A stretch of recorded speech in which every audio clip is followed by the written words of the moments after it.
28 и выше. Курс гривны идет вниз и бьет рекорды. Поможет ли аукцион Нацбанка, который решил продать до 100 миллионов долларов? Позиция Соединенных Штатов Америки по отношению к России, о чем говорил кандидат на пост министра обороны США Джеймс Мэттис на слушаниях в Сенате. Я думаю, сейчас важно понять, каким образом вести себя с господином Путиным и признать, что он пытается развалить НАТО. У Одесской области Украины новый губернатор. Кто станет преемником Саакашвили? Все главные события дня – это «Настоящее время Прага». Я Кристина Суворина. Здравствуйте. Пятница 13-я для гривны. Украинская валюта бьет рекорд падения на межбанке. Национальный банк объявил сегодня о проведении аукциона. НБУ продает до 100 миллионов долларов для стабилизации гривны.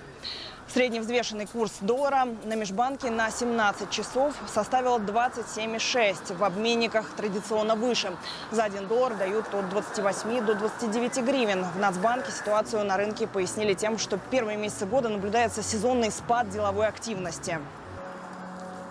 Что произойдет с ценами на продукты и насколько эффективным может стать аукцион, инициированный Нацбанком Украины? Мы спросили у экономиста Руслана Черного, шеф-редактора финансового клуба. Ввиду того, что рост доллара уже произошел, впоследствии это, конечно, сразу отразится на росте цен на импортные товары. Но так как у нас доля импортных товаров в товарообороте достаточно большая, это впоследствии отразится на всех товарах народного потребления. У нас экономика остается импортоориентированной, то есть покупаем импортных товаров гораздо больше, чем продаем. Посему давление на доллар остается, и, соответственно, доллар будет расти. То, что мы видим сейчас политика Совета Национального банка, который пытается придержать курс и будет стимулировать правление Нацбанка продавать валюту из своих резервов для того, чтобы хоть как-то стимулировать, стабилизировать ситуацию. То есть Национальный банк будет пытаться это делать, но усилий Национального банка абсолютно недостаточно. Подробнее о ситуации на валютном рынке Украины смотрите в программе «Час Тимура Олевского» сегодня вечером на нашем канале. У Одесской области новый губернатор. Президент Украины представил преемника Саакашвили. При этом нелестно отозвался о работе грузинского реформатора. Как отреагировала на это команда Саакашвили и что известно о новом губернаторе? Из Одессы Всеволод Ананьев.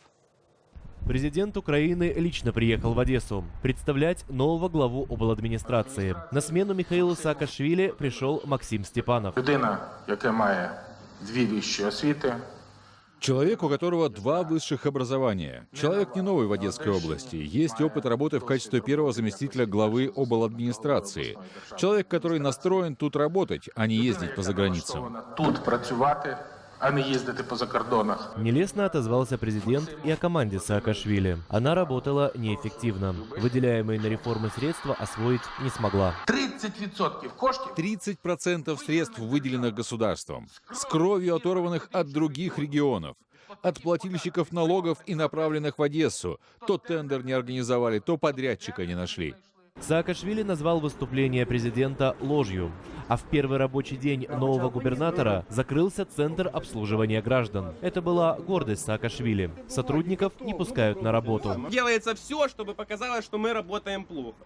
Делается все, чтобы показать, что мы несостоятельны. Наша команда несостоятельна. Позицию Саакашвили разделяет и одна из его ближайших соратников в Украине – Соломея Бобровская. Она руководила областью после ухода грузинского реформатора. Считает, речь Порошенко – месть Саакашвили.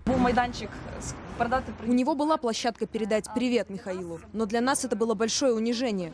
Потому что, унизив нас, он унизил себя. Мы были его лицом в области. Он нас представлял, он нас назначал. Представленный губернатор – кум Игоря Палицы, бизнес-партнера Коломойского. Он представлял область до прихода Саакашвили. Одновременно сменилось руководство и Одесской киностудии. Ей будет управлять подконтрольная олигарху группа компаний «1+1». Палица также остался в хороших отношениях с действующим одесским мэром Геннадием Трухановым. Всеволод Ананьев, «Настоящее время», Одесса. Соединенные Штаты должны быть готовы к противостоянию с Россией, которая в ближайшие годы, возможно, обострится. Поводов для подобных выводов у американских чиновников и военных немало. Достаточно упомянуть, например, недавний скандал с хакерскими атаками в ходе избирательной кампании, в которых спецслужбы США усматривают четкий российский след. Если в период правления Барака Обамы основным направлением американо-российских отношений считали расширение сотрудничества между Вашингтоном и Москвой и так называемую перезагрузку, то в связи со сменой администрации все чаще говорят о конфронтации и почти неизбежном открытом противостоянии в том или ином виде. Именно об этом говорил на слушаниях в Сенате кандидат на пост министра обороны США Джеймс Мэттис. Со времен Ялтинской конференции мы много раз пытались взаимодействовать с Россией. Список наших успехов в этом деле короток. Я думаю, сейчас важно понять, каким образом вести себя с господином Путиным и признать, что он пытается развалить НАТО. А мы должны предпринимать шаги в дипломатической, экономической и военной сферах, а также проводить работу с нашими союзниками по военному блоку для того, чтобы защитить себя. Отставной генерал морской пехоты Джеймс Мэттис знает, о чем говорит. Он отслужил в вооруженных силах не один десяток лет. Как полагают многие комментаторы, он имеет неплохие шансы возглавить оборонное ведомство. Его кандидатуру предложил избранный президент Дональд Трамп. Накануне Сенат США принял решение о том, что в отношении Мэттиса будет сделано исключение, и он сможет, в случае утверждения кандидатуры, занять пост главы Минобороны. Дело в том, что американский закон о гражданском контроле не позволяет бывшему военному занимать этот пост ранее, чем через 7 лет после увольнения из вооруженных сил. А Мэттис сменил мундир генерала морской пехоты на гражданский костюм лишь в 2013-м. О потенциальной угрозе со стороны России высказался и другой кандидат на высокопоставленный пост – Майк Помпео. Он претендует на должность директора Центрального разведывательного управления. Выступая на слушаниях в Сенатском комитете по разведке, он припомнил Кремлю и Крым, и Сирию. Россия агрессивно самоутверждается. Она вторглась на Украину и оккупировала ее часть, угрожает Европе и ничего не делает для разгрома исламского государства. В своем выступлении, перечисляя номинантов на ключевые посты, Дональд Трамп упомянул и о некоторых первоочередных задачах, к выполнению которых им придется приступить немедленно. Новый президент уже заявил, что через 90 дней после вступления в должность он ожидает получить от разведслужб подробный доклад о нашумевших хакерских атаках последнего времени и контрмерах, которые американские профильные ведомства готовят для отражения таких нападений в будущем. Игорь Мавермахер. Настоящее время. Теперь в Россию. Следственный комитет Карелии проверит, почему по жалобам Ильдара Дадина на пытки в колонии не было возбуждено уголовное дело. Контролировать эту проверку будет лично глава комитета Александр Бастрыкин. Об этом сообщила зампредседателя Следственного комитета. Отбывающий тюремный срок активист ранее неоднократно жаловался на избиение в колонии. Тем не менее, следственный отдел по городу Сегежа не нашел в действиях сотрудников исправительного учреждения состава преступления. В начале ноября прошлого года Дадин сообщил о том, что подвергался издевательствам и пыткам. О подобных случаях рассказывали и другие заключенные. Впоследствии оппозиционера этапировали в другой регион России. Родные больше месяца не знали, где он находится. Лишь недавно выяснилось, что заключенного перевели в колонию в Алтайском крае. Ильдар рассказал, что его везли так долго, месяц, потому что он находился больше 20 дней в Тюмени. То есть, по сути дела, могли бы довести до Алтайского края за неделю, но вот предпочли оставить надолго в пересылочном СИЗО.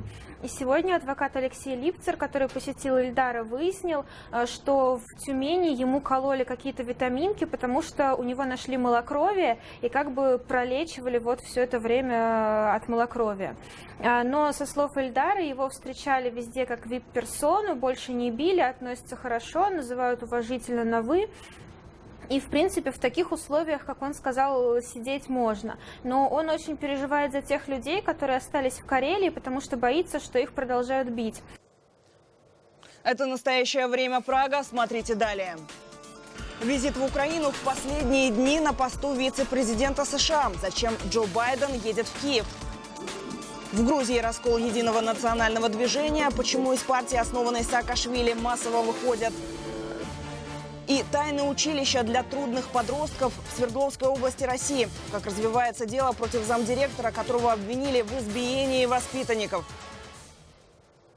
Президент США Барак Обама наградил медалью свободы вице-президента Джозефа Байдена. Его полномочия на этом посту закончатся 20 января, то есть уже через неделю.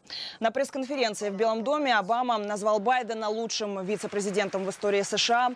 Получая награду, вице-президент даже прослезился. For the final time as president, В в последний раз в качестве президента я рад вручить эту высшую гражданскую награду нашего государства, президентскую медаль свободы.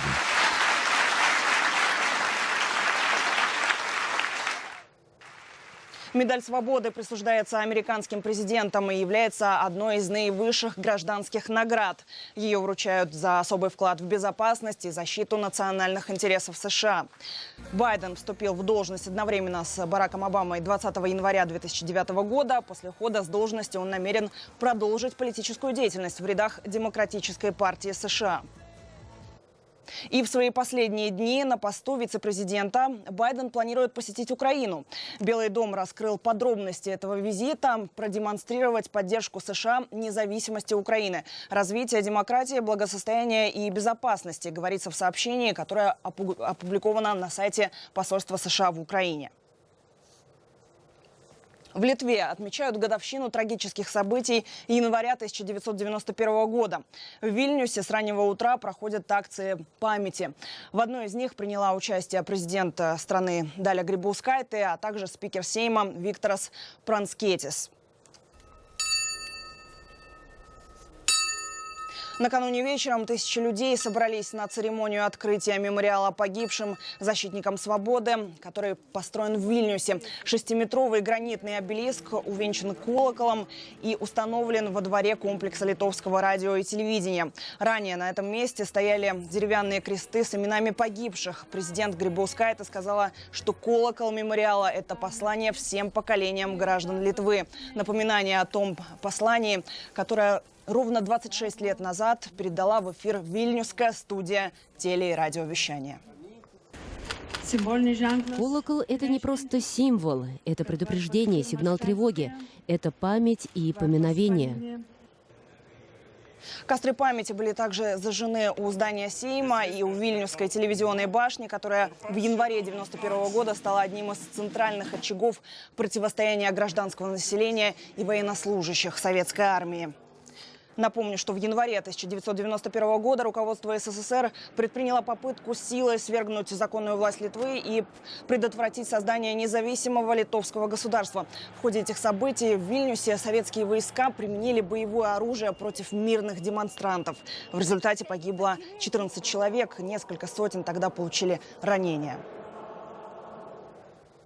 Более 50 человек покинули сегодня бывшую правящую партию Грузии «Единое национальное движение». Большинство отколовшихся от команды экс-президента страны Михаила Саакашвили – это те самые лица, которые считались его ближайшими соратниками и идеологами партии.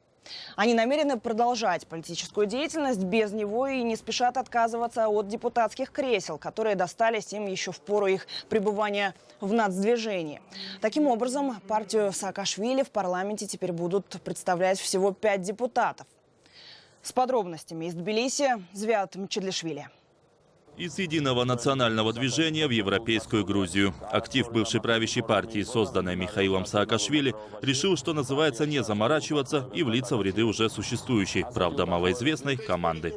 Партия «Европейская Грузия» представлена в парламенте в одном блоке с нацдвижением. Этакая партия-сателлит, сформированная экс-чиновниками времен правления Саакашвили. О своем решении отколовшиеся от нацдвижения лица объявили сегодня. Вступление в ряды Европейской Грузии поможет им сохранить за собой места в парламенте.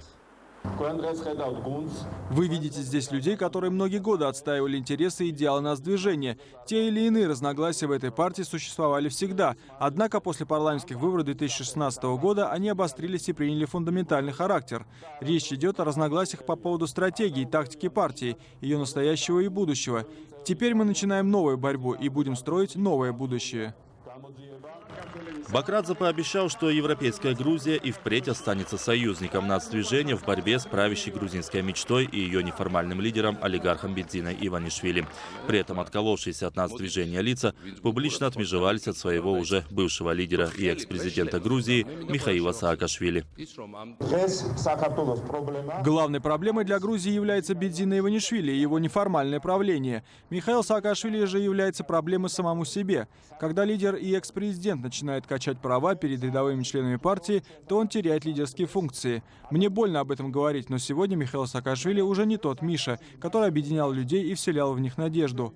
Политики словно машины. Когда машина теряет свои функции, но она по-прежнему тебе дорога, то ты можешь ухаживать за ней, словно за антиквариатом.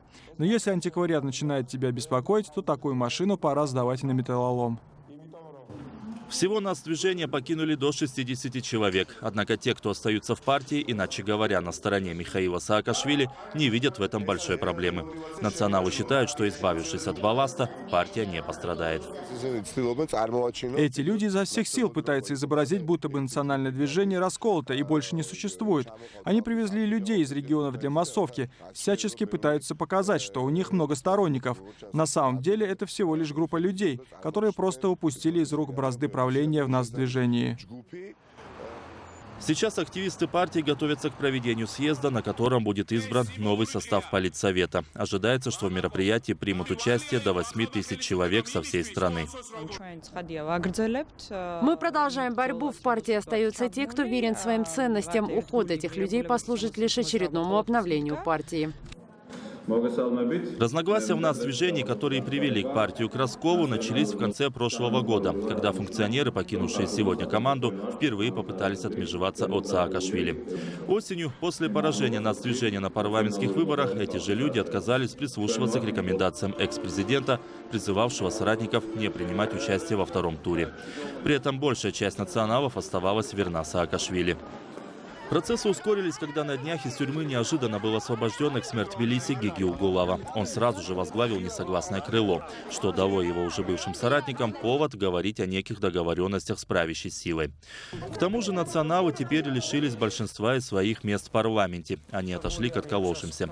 Непосредственно за ЕНД остается всего 5 мест. Еще один депутат-национал пока не озвучил своего решения о том, чью сторону он займет. Зветом Чедлишвили специально для настоящего времени Грузия Тбилиси.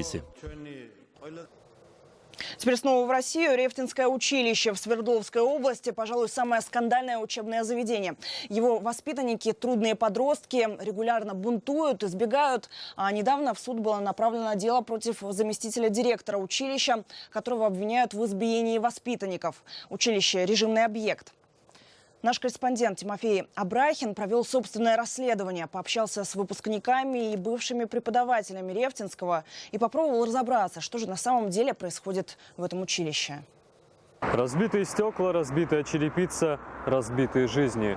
Эта округа видела бунты и погромы. Здесь находится Рефтинское училище для трудных подростков.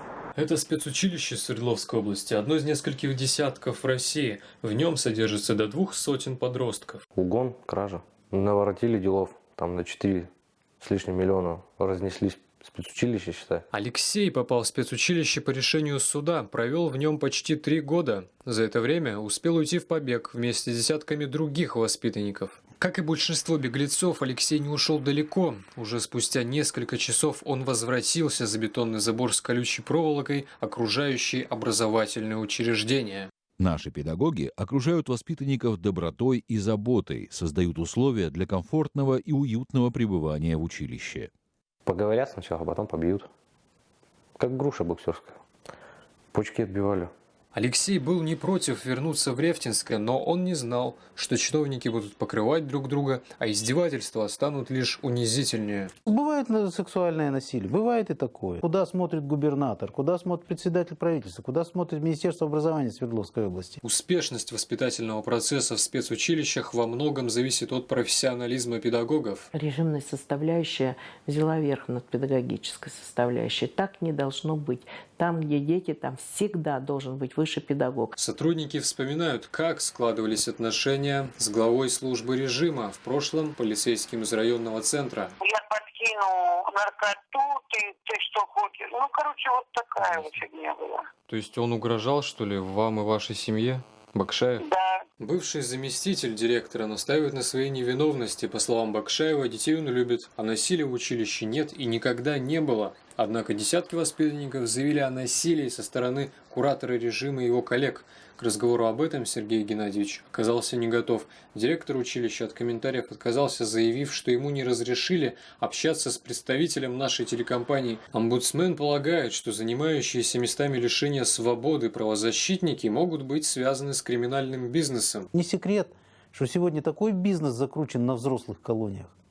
Такие деньги там крутятся с забросами, с проносами телефонов, наркотиков, продуктов и всего остального. Здесь то же самое хотят сделать. Чтобы присоединиться к воспитанникам спецучилища, совсем не обязательно рождаться в неблагополучной семье. Отечественная система ювенальной юстиции такова, что в группе риска едва ли не каждый ребенок. Родители оказываются не способны защитить своего ребенка, а утраченные социальные связи в итоге замещаются другими отношениями и ценностями.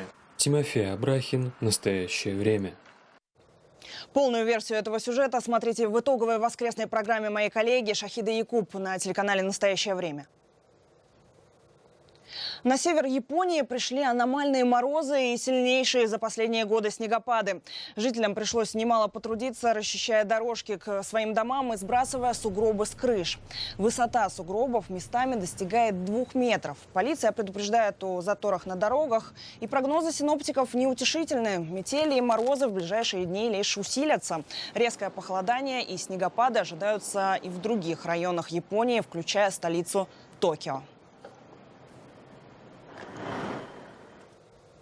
О том, какими событиями запомнилась уходящая неделя, смотрите в воскресной итоговой программе «Настоящее время неделя» с Шахидой Якуб.